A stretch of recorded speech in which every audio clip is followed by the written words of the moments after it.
Hi friends, welcome to my channel. పూల వ్యానుని దొంగిలించింది గుణ మనుషులని నిజం తెలుసుకొని గుణ చంప పగలగొట్టిన శివ ఆనందంలో బాలు మీనా. అసలు ఇదంతా ఎలా జరగబోతుంది అనేది ఈ వీడియోలో తెలుసుకుందాం. అంతకంటే ముందుగా ఇప్పటివరకు మా వీడియోని లైక్ చేయకపోతే వెంటనే లైక్ చేసి ఛానల్ని సబ్స్క్రైబ్ చేసుకొని పక్కనే ఉన్న గంట సింబలపై ఆలని క్లిక్ చేయండి. అందరూ కూడా సరదాగా కూర్చొని పూలదండలు అయితే గుచ్చుతూ ఉంటారు. ఇక అది చూసి రోహిణి, మనోజ్ ఇద్దరు కూడా కుళ్ళుకుంటూ ఉంటారు. ఒక్క రాత్రిలో ఈ మీనా బాలు కలిసి 2.5 లక్షలు సంపాదిస్తున్నారు. అసలు ఆశ్చర్యంగా ఉంది కదా మనోజ్. కష్టపడితే ఏదైనా సాధించవచ్చని వీళ్ళిద్దరూ అయితే నిరూపిస్తున్నారు అని అంటూ రోహిణి అయితే బాలుని, మీనాని పొగుడుతూ ఉంటుంది. అంటే నేను తిని కూర్చుంటున్నానని కదా నీ ఉద్దేశం అని అనగానే నేను ఆ ఉద్దేశంతో అనలేదు. అయినా భార్యాభర్తలు ఇద్దరూ కలిసి పని చేసుకుంటున్నారు, దాంట్లో తప్పేముంది అని అంటున్నాను అని అంటూ ఉంటుంది రోహిణి. అయితే సరే, రేపటి నుంచి పార్లర్లో క్యాషియర్ దగ్గర నేను కూర్చుంటాను క్యాషియర్గా, నువ్వు బిజినెస్ చూసుకో అని మనోజ్ అయితే రోహిణికి షాక్ ఇస్తాడు. బాబు మనోజ్, నువ్వు నా పార్లర్ విషయంలో ఏమీ జోక్యం చేసుకోవాల్సిన అవసరం లేదని, నువ్వు ఉద్యోగం వెతుక్కో చాలు అని రోహిణి అంటూ ఉంటుంది. మాట్లాడితే ప్రతి ఒక్కళ్ళు పార్లర్ అని నా మైండ్ తినేస్తున్నారు అని అంటూ ఉంటుంది రోహిణి. తర్వాత ఇక శివ అయితే గుణ దగ్గరికి వెళ్తాడు. శివ గుణ దగ్గరికి వెళ్ళి అక్కడ కూర్చొని ఉండగా అప్పుడే గుణ అయితే మందు కొడుతూ ఉంటాడు. ఇక శివ కూడా నాకు కూడా పెగ్గిపోయన్నా అని శివ అంటూ ఉంటే, రే శివ, ఏంట్రా ఇప్పుడు నువ్వు తాగేసి ఇంటికి వెళ్తే మీ అమ్మ వాళ్ళు గోల గోల చేస్తారు, అవసరమా అని అంటూ ఉంటాడు గుణ అయితే. అప్పుడే ఇక అమ్మ ఇంట్లో లేదు, ఈరోజు సుమతి కూడా ఇంటికి రాదు అని అంటూ ఉంటాడు. శివ అయితే ఏంటి మీ అమ్మ సుమతి ఎక్కడికి వెళ్ళారు అని గుణ అడుగుతూ ఉంటాడు. అమ్మేమో పిన్నికి ఏదో హెల్త్ బాగోలేదని చూసొస్తానని ఊరికి వెళ్ళింది.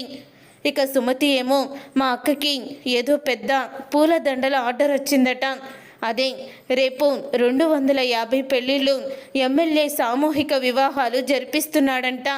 ఆ సామూహిక వివాహాలకి 500 పైగానే దండలు ఆర్డర్ అయితే మా అక్కకి వచ్చింది. అందుకని బస్తీలో కొంతమంది ఆడవాళ్ళని తీసుకువెళ్ళి మా అక్క ఆ పూలదండలు కడుతుంది అని అంటూ ఉంటాడు శివ. ఇక అది తెలుసుకొని అప్పుడే ఇక గుణ అయితే ఓహో పూల ఆర్డర్ వచ్చినాయి అన్నమాట అని అనుకుంటూ ఉంటాడు. ఇక శివ అయితే మందు తాగేసి అక్కడి నుంచి వెళ్ళిపోతాడు.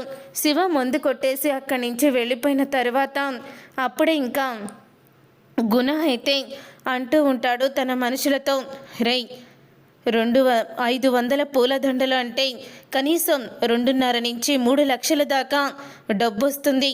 ఆ డబ్బు గనక వాళ్ళ చేతికి అందితే మాత్రం వాళ్ళు మళ్ళీ కారు కొనుక్కొని బాలు డ్రైవర్ ఆటో నుంచి మళ్ళీ కారు డ్రైవర్గా వచ్చేస్తాడు. వాళ్ళ సమస్య తీరిపోతుంది. కానీ వాళ్ళు సమస్య తీరిపోయి సంతోషంగా ఉండకూడదు. వాళ్ళు సంతోషంగా ఉంటే అది నేను చూసి ఎలా తట్టుకోగలను. నన్ను అందరి ముందు కొట్టిన బాలు, నన్ను ఆఫీస్కి వచ్చి అవమానించిన మీనా ఇద్దరు కూడా కుమిలి కుమిలి ఏడవాలి. వాళ్ళు కూడా నలుగురిలో తలెత్తుకోలేకుండా బయటికి రాకుండా ఇంట్లోనే మానసికంగా నలిగిపోవాలి అని అంటూ ఉంటాడు గుణ. ఇప్పుడు ఎమ్మెల్యే ద్వారా ఈ ఆర్డర్ వచ్చింది. ఒకవేళ ఈ పూలదండలు టైంకి ఇవ్వకపోతే ఆ మా ఎమ్మెల్యే ఖచ్చితంగా వీళ్ళ మీద పగ తీర్చుకుంటాడు. పగ తీర్చుకొని ఏదైనా బాలుని, మీనాని ఇబ్బంది పెట్టడం ఖాయం. అందుకని మీరేం చేస్తారో నాకు తెలీదు. ఆ పూలదండలు వాళ్ళ చేతికి కళ్యాణ మండపానికి చేరకూడదు అని అంటూ తన మనుషులతో చెప్తూ ఉంటాడు గుణ అయితే. అప్పుడే గుణ మాటలకి నువ్వు చూస్తూ ఉండన్నా, ఎట్టి పరిస్థితుల్లో కూడా ఏ పూలదండ కూడా కళ్యాణ మండపానికి చేరదు అని అంటూ ఉంటారు రౌడీలు అయితే. అప్పుడే ఇక గుణ అయితే నాకు కూడా కావాల్సింది అదేరా, ఇప్పటి నుంచి కూడా వాళ్ళని ఫాలో అవుతూ ఉండండి అని గుణ అయితే చెప్తూ ఉంటాడు. సరే అన్న అంటూ ప్రభావతి ఇంటి దగ్గరే కాపు కాస్తూ ఉంటారు దొంగలు అయితే. ఇదంతా ఇలా జరుగుతూ ఉండగా అందరూ కూడా బిజీగా పూలదండలు అయితే కడుతూ ఉంటారు. అప్పుడే ఇక పూలదండలు కడుతూ ఉంటే ఇంతలో మీరందరూ కూడా భోజనం చేయలేదు కదా, నేను హోటల్ నుంచి భోజనం తీసుకొస్తాను అని బాలు అయితే అంటూ ఉంటాడు. వద్దులే బాలు, ఇప్పుడు ఒక పూట భోజనం తినకపోతే ఏమని చెప్పు. ఇప్పుడు కాఫీ తాగాం కదా, ప్రభావతి గారు కాఫీ బాగా పెట్టారు అని అంటూ ఉంటారు.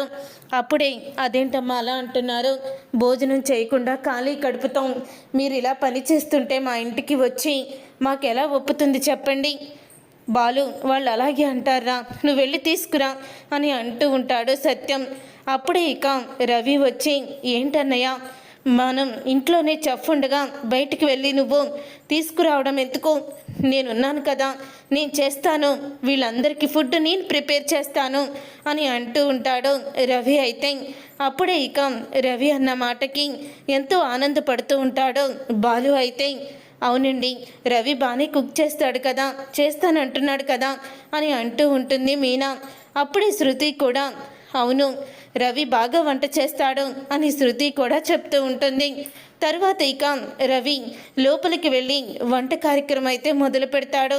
రవి అలా వంట కార్యక్రమం మొదలుపెట్టిన తర్వాత అప్పుడే ఇంకా సుమతి అయితే కిచెన్లోకి వెళ్తుంది.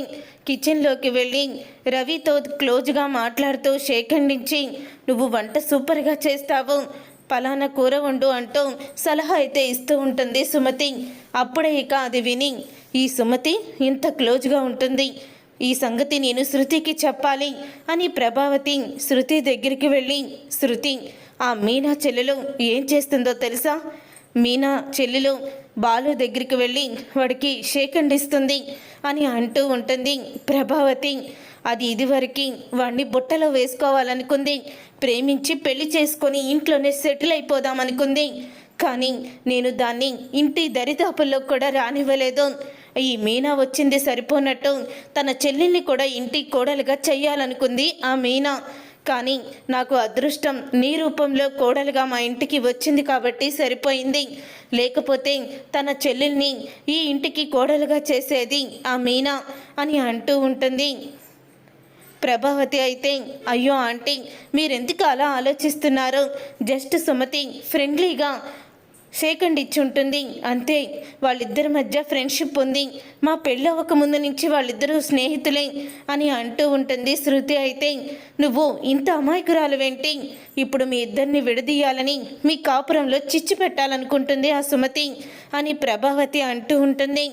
అప్పుడే ఇక శృతి అయితే అవునా సరే మీరు నాతో పాటు రండి అని హాల్లోకి ప్రభావతిని తీసుకువెళ్ళి సుమతి మా ఆయనకి షేక్ హ్యాండ్ ఇచ్చింది, దాంట్లో మీకేమన్నా తప్పు కనిపించిందా అని అడుగుతూ ఉంటుంది శృతి. అయితే అప్పుడే ప్రభావతి ఇదేంటి పిల్ల ఇలా సడన్గా అందరి ముందు ఇంత పెద్ద బాంబు పేల్చింది, దీంతో అనవసరంగా చెప్పానేమో అని అనుకుంటూ ప్రభావతి టెన్షన్ పడుతూ ఉంటుంది.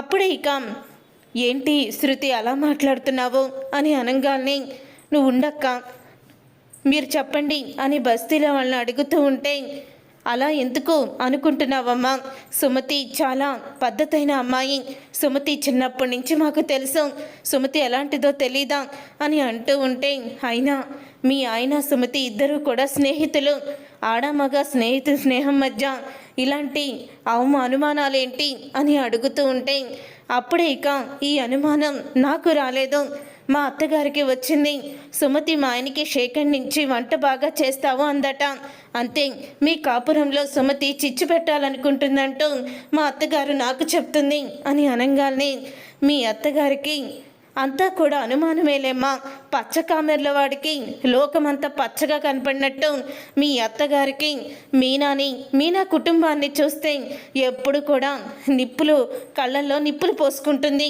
అని అంటూ ఉంటారు వాళ్ళైతే. అప్పుడే ఇక సత్యం కోపంగా ఏయ్ ప్రభావతి లోపలికి రా నువ్వు అని లోపలికైతే తీసుకువెళ్తాడు. అప్పుడే నీకు అసలు బుద్ధుందా, ఎవరి దగ్గర ఏం మాట్లాడాలో తెలీదా, అంటే నీ కొడుకు కాపురాన్ని నువ్వే చేతులారా నాశనం చేయాలనుకుంటున్నావా, ఇప్పటికే వాళ్ళిద్దరూ గొడవ పడుతున్నారని తెగ టెన్షన్ పడిపోతున్నావు, ఒకవేళ నీ మాట తను నమ్మలేదు కాబట్టి సరిపోయింది, అదే నీ మాట నమ్మి వాడి మీద అనుమానం పెంచుకుంటే శృతి ఏం చేస్తావు, రేపటి రోజున ఏ అమ్మాయితో మాట్లాడినా కూడా అప్పుడు శృతి అయితే వాణ్ణి అనుమానిస్తూనే ఉంటుంది. నీకు అసలు బుద్ధి లేదే అని ప్రభావతిని సత్యమైతే లోపలికి తీసుకువెళ్ళి తిడతాడు. తర్వాత భోజనాలు రెడీ అయ్యాయి అని అందరూ కూడా ఇక భోజనం అయితే చేసేస్తారు. వంట బాగా చేశావు, మీ ఆవిడ నిజంగా చాలా అదృష్టవంతురాలు అని అంటూ పొగుడుతూ ఉంటారు రవిని. అప్పుడే ఇక రవి కూడా ఆనందపడుతూ ఉంటాడు వాళ్ళ మాటలకి. తర్వాత ఇక అందరూ మళ్ళీ పూలదండలు కట్టడం అయితే స్టార్ట్ చేస్తారు. ఇంతలో బాలుకైతే ఫోన్ వస్తుంది. బాలుకి ఫోన్ వచ్చి బాలుని అడుగుతూ ఉంటాడు. అటు నుంచి ఎమ్మెల్యే మనిషి అయితే పూలదండలు రేపు 6 కళ్యాణ మండపం దగ్గరికి ఉండాలి, గుర్తుపెట్టుకో బాలు, ఎక్కడి వరకు వచ్చింది పని, అన్నీ కూడా ఫినిష్ అయిపోతాయి కదా అని అడుగుతూ ఉంటే మొత్తం పూలదండలన్నీ కూడా ఫినిష్ అయిపోతాయి, నువ్వేమీ భయపడవద్దు అని అంటూ ఉంటాడు బాలు అయితే. తర్వాత ఇక బాలు ఫోన్ పెట్టేశాక అందరూ కూడా చాలా స్పీడ్గా అయితే పూలదండలు అయితే గుచ్చుతారు. ఇక ఆ పూలదండలు గుచ్చిన తర్వాత ఇంతలో ఇక కుల్ఫీ ఐస్ అయితే వస్తుంది. వచ్చాక అందరికీ శృతి అయితే ఐస్ క్రీమ్ అయితే ఇప్పిస్తూ ఉంటుంది. నాకొద్దు అని అంటూ ఉంటుంది. మీనా, తిను మీనా, కష్టపడుతున్నావు కదా, తిను అని బాలు అయితే అంటూ ఉంటాడు. అలా అందరూ సందడిగా అయితే పూలదండలు అయితే కడతారు. అలా పూలదండలు కట్టిన తర్వాత అప్పుడే ఇక అందరూ కూడా నిద్ర వస్తున్నట్టు అనిపిస్తూ ఉంటే బాలు అయితే అందరినీ అంత్యాక్షరి ఆడదాం పూలదండలు కడుతూనే అని అంటూ ఉంటాడు బాలు.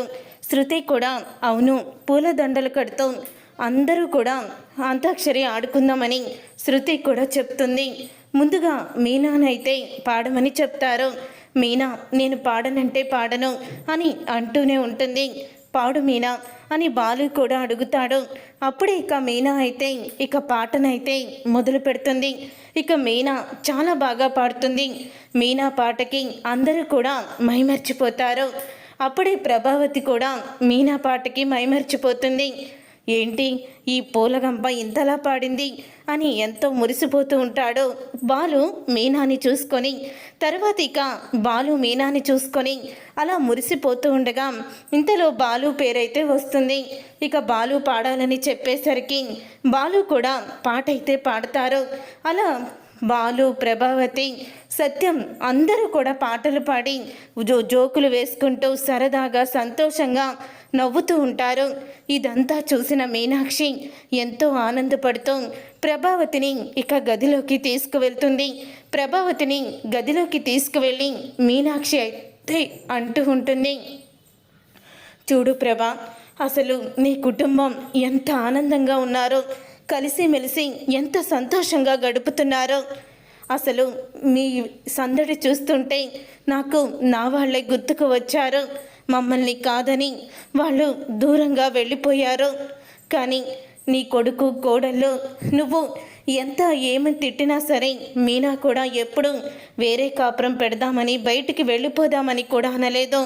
పైగా నువ్వే మీనా వాళ్ళు పేదింటి వాళ్ళని బాలు మీద కోపంతో నువ్వు వాళ్ళిద్దరినీ బయటికి గెంటేయాలని చూస్తున్నావు.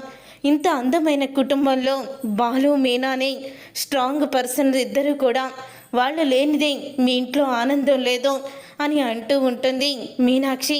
ఇప్పటికైనా మనసు మార్చుకొని బాలు, మీనాని నువ్వు ఎలాగైనా సరే నీ కొడుకు, కోడలుగా ఒప్పుకో అని మీనాక్షి అయితే సలహా చెప్తూ ఉంటుంది. నిన్ను ఫోన్ చేసి పనిగొట్టుకొని రమ్మంది, ఇక్కడ ఏదోటి గొడవ చేస్తావని, అంతే తప్ప నువ్వు వాళ్ళని పొగుడతావని కాదు అని అంటూ ఉంటుంది ప్రభావతి.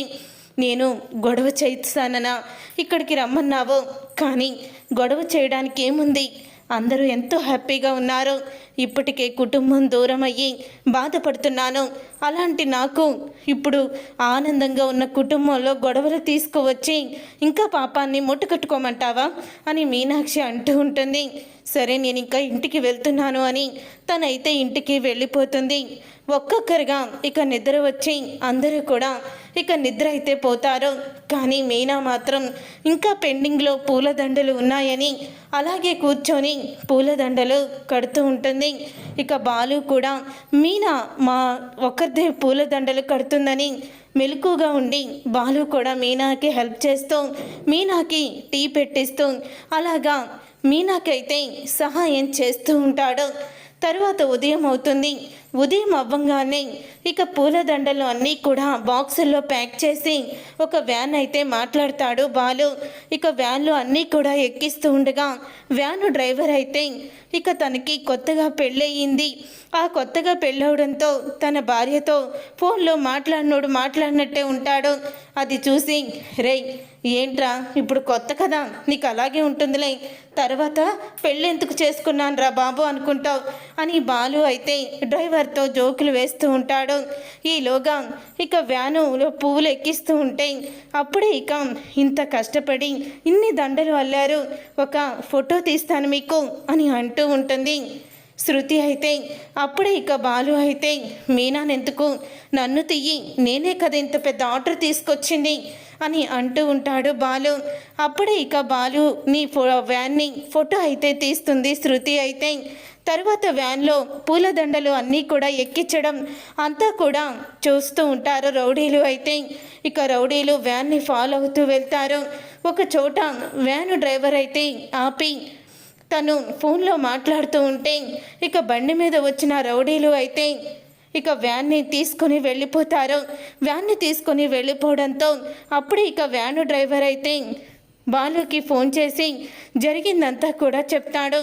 అప్పుడే ఇక బాలు కంగారు పడుతూ ఇక తను దిగిన ఫోటోని, వ్యాన్తో దిగిన ఫోటోని మొత్తం డ్రైవర్లు ఉన్న గ్రూపులో వాట్సాప్లో పెట్టి ఈ వ్యాన్ ఎక్కడిక్కడ పడినా నాకు ఫోన్ చేయండి అని అంటూ మెసేజ్ అయితే పెడతాడు. అప్పుడే డ్రైవర్లందరూ కూడా ఆ వ్యాన్ కోసం వెతుకుతూ ఉంటారు. ఇంతలో ఇక ఆ వ్యాను ఆచూకీ అయితే తెలుస్తుంది. బాలుకేమో ఎమ్మెల్యే దగ్గర నుంచి ఫోన్ల మీద ఫోన్లు వస్తూనే ఉంటాయి. ఏంటయ్యా పూలదండలు ఎక్కడా, అసలైన పూలదండలే మిస్ అయ్యాయి, ఇప్పుడు నా పరువు పోతుంది, 250 జంటల్ని కష్టపడి పోగు చేశాను, ఇప్పుడు వాళ్ళందరూ పెళ్ళిళ్ళు ఆగిపోతే నా పరువు ఏమైపోతుంది అని అంటూ ఉంటాడు ఎమ్మెల్యే. ఇక బాలు అయితే వ్యాన్ ఎత్తుకుపోయిన రౌడీల్ని పట్టుకొని ఆ రౌడీల్ని చితకబాదుతాడు. ఇక రౌడీల్ని చితకబాదడంతో అప్పుడే ఇక అక్కడికి ఆ వ్యాన్లో ఆటో డ్రైవర్లు అందరూ కూడా వచ్చేస్తారు. అందరూ కూడా రౌడీల్ని చితకబాది రౌడీల్ని అయితే పోలీసులకి అప్పచెప్తారు. అప్పుడే రౌడీల్ని చూసి ఈ రౌడీలు గుణాగాడి మనిషిలేరా అని తోటి డ్రైవర్లు అయితే చెప్తూ ఉంటారు బాలుతో. ఇక బాలు పూలదండల్ని సరైన సమయానికి కళ్యాణ మండపం దగ్గరికి అయితే తీసుకువెళ్ళడంతో అప్పుడే జరిగిందంతా తెలుసుకొని ఎమ్మెల్యే అయితే మొత్తానికి ఈ కార్యక్రమం ఆగకుండా నా పరువు కాపాడావయ్యా అని డబ్బులైతే ఇచ్చేస్తారు. కష్టపడి దండలు కాపాడుకున్నందుకు కూడా 50,000 ఎగస్ట్రా ఇస్తాడు. ఇక ఎమ్మెల్యే అయితే ఎమ్మెల్యే అలా డబ్బులు ఇచ్చిన తర్వాత బాలు అయితే మీనాతో అంటూ ఉంటాడు, ఇదంతా ఆ గుణాగాడే చేయించాడు మీనా, గుణాగాడు మన మీద పగపెట్టాడు, శివ ఏమో వాణ్ణి నమ్ముతూ ఉంటాడు అని అంటూ ఉంటాడు బాలు. అయితే అప్పుడే ఇక బాలు అన్న తర్వాత ఇంతలో ఇక మీనా అయితే శివ దగ్గరికి వెళ్తుంది. రే ఆ శివ ఆ గుణాగాడు దేవుడు అనుకుంటున్నావు, కానీ వాడు ఎంత నీచుడో తెలుసా, ఈరోజు నా పూల దండలతో వెళ్తున్న వ్యాన్ని దొంగిలించి మా పరువు తీసి అందరి ముందు మేము తలంచుకునేలా చెయ్యాలనుకున్నాడు. కానీ సరైన సమయానికి మీ బావ ఆ పూల వ్యాన్ని కాపాడాడు కాబట్టి సరిపోయింది అని మీనా అంటూ ఉంటుంది. అప్పుడు ఇక శివ అయితే గుణ అన్న ఎందుకు చేస్తాడు, మరొకరి విషయంలో అయితే అలా చేస్తాడేమో కానీ మా అక్క విషయంలో మాత్రం అలా చెయ్యడు, గుణ అన్ననే అడుగుతాను అని వెళ్తూ ఉంటాడు గుణ దగ్గరికి శివ. అయితే అలా గుణ దగ్గరికి శివ వెళ్ళేసరికి గుణ మనుషుల్ని అడుగుతూ ఉంటాడు, రే ఆ మీనా బాలు పూలదండల్ని నాశనం చేశారు కదా, చెప్పండిరా అని అడుగుతూ ఉంటే, లేదన్నా ఆ బాలుగాడు మిగతా డ్రైవర్లంతా వచ్చి మమ్మల్ని చితకబాది పోలీస్ స్టేషన్లో అప్పచెప్పారు, తర్వాత ఆ బాలుగాడే వచ్చి మమ్మల్ని విడిపించాడన్నా అని చెప్తూ ఉంటారు. అప్పుడే గుణ చేసిన కుట్రని తెలుసుకొని శివ అయితే కోపంతో రగిలిపోతూ, రేయ్, ఇప్పటి వరకు కూడా నువ్వు ఎంతో గొప్పవాడవని నేను మా బావతో కూడా నీ గురించి గొడవ పెట్టుకున్నాను కదరా, కానీ నువ్వు ఇలాంటి వాడివని నేను అస్సలు అనుకోలేదు అని అంటూ గుణాన్ని చంప పగలగొడతాడు శివ. అయితే చూసారుగా ఫ్రెండ్స్, రాబోయే కథలో ఖచ్చితంగా ఇలాగే జరగబోతుంది. మరి ఇలాగే జరగాలని మీరైతే కోరుకుంటున్నారా? అయితే వీడియోని తప్పకుండా లైక్ చేసి ఛానల్ని సబ్స్క్రైబ్ చేసుకొని పక్కనే ఉన్న గంట సింబల్పై ఆల్ అని క్లిక్ చేయండి. అప్పుడే మేము పెట్టే ప్రతి వీడియో మీరు మిస్ కాకుండా